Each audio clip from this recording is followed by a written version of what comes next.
چەند ڕۆژێکە کەشتیەکی بارهەڵگری زەبەلاحی تایوان بە ناوی ئێڤەرگیڤن لە نۆکەندی سوێز گیری خواردووە کە درێژیەکەی 400 مەترە و لە سەدان سندوقی گەورەی پۆڵایندا 225,000 تۆن باری جۆراوجۆری هەڵگرتووە. ئەوە ژوای کردووە سەرجەم جوڵە بازرگانیەکان تیایدا ڕابژیرێن و نرخی نەوتیش بە شێوێکی بەرچاو بەرز ببێتەوە. نۆکەندی سوێز کورتترین ڕێگەیە ڕۆژهەڵات و ڕۆژئاوای جیهان بەیەکەوە ببەستێتەوە و بیرۆکەی بنیادنانی ساڵی 1998 لەگەڵ هەڵمەتی سەربازی فەڕەنسا بە فەرماندەیی ناپلیۆن بۆناپارت بۆ سەر میسر دەستی پێکرد.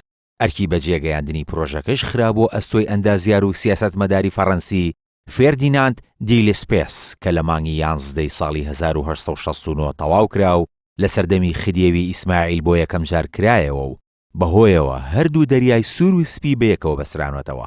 ماوەی کارکردن لەو پرۆژە استراتیژیە 10 ساڵی خایاند و نزیکەی 1,500,000 کرێکار و ئەندازیاری میسری کاریان لە پرۆژەی هەڵکەندنی نۆکەندەکەدا کردووە و زیاتر لە 120,000شیان بەهۆی ماندووبوون و برسێتی و نەخۆشی و ڕووداوی جۆرا و جۆرەوە گیانیان لەدەستدا. نۆکەندی سوێز تا ساڵی 1956 لەلایەن فەڕەنسا و بەریتانیاوە کۆنتڕۆڵ کرابوو. لەو ساڵیشدا جەمال عەبدوڵناسر سەرۆکی پێشووی میسر خۆماڵی کرد و دەستەی نۆکەندی سوێز دامەزرا. گرنگی نۆکەندەکە لەوەدایە لە سەدا 10 کۆی نەوتی بەرهەمهێنراوی جیهان و لە سەدا 12 جوڵەی بازرگانی جیهانی بۆ ڕێڕەوە ئاویەدا تێپەڕ دەبێت.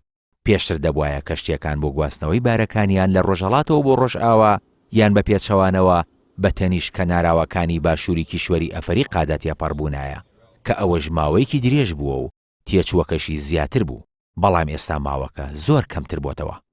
درێژی نۆکەندی سوێز نزیکەی 193 کیلۆمەترە و ساڵی 2015 حکوومەتی میسر ڕێڕەوەکەی فراوانتر کرد بۆ ئەوەی گەورەترین کەشتیەکانیش بتوانن پیایدا تێپەڕ ببن و پانیەکەی لە هەندێک شوێندا دەگاتە 225 مەتر. ئەوە لە کاتێکدایە نۆکەندی سوێز داهاتێکی زۆر بۆ میسر دەستە بەردەکات. بە شێوەیەک ساڵی 2020 گەشت بووە زیاتر لە 5 ملیار و 600 ملیۆن دۆلار. بە درێژایی مێژوو نۆکەندەکە 8 جار داخراوە کە دوایینیان لە دوای بەرپابوونی جەنگی ساڵی 1967 بوو لە نێوان ئیسرائیل لەلایەک و هەرێک لە میسر و سووریا و ئوردون لەلایەکی تر و بەهۆیەوە نۆکەندەکە بۆ ماوەی 8 ساڵ داخرا. لەم ساتەشدا ژمارێکی زۆر کەشتی بار هەڵگر و بازرگانی وڵاتانی جیهان لەم سەر و ئەوسەری نۆکەندەکە لە چاوەڕوانی لابردنی کەشتیە زەبەلاحە تایوانیەکەن تا پیایدا تێپەڕ ببن بەو پێی قەبارەی زیانەکانی داخستنی سوێز بۆ هەر کاتژمێرێک بە 400 ملیۆن دۆلار خەمڵێنراوە.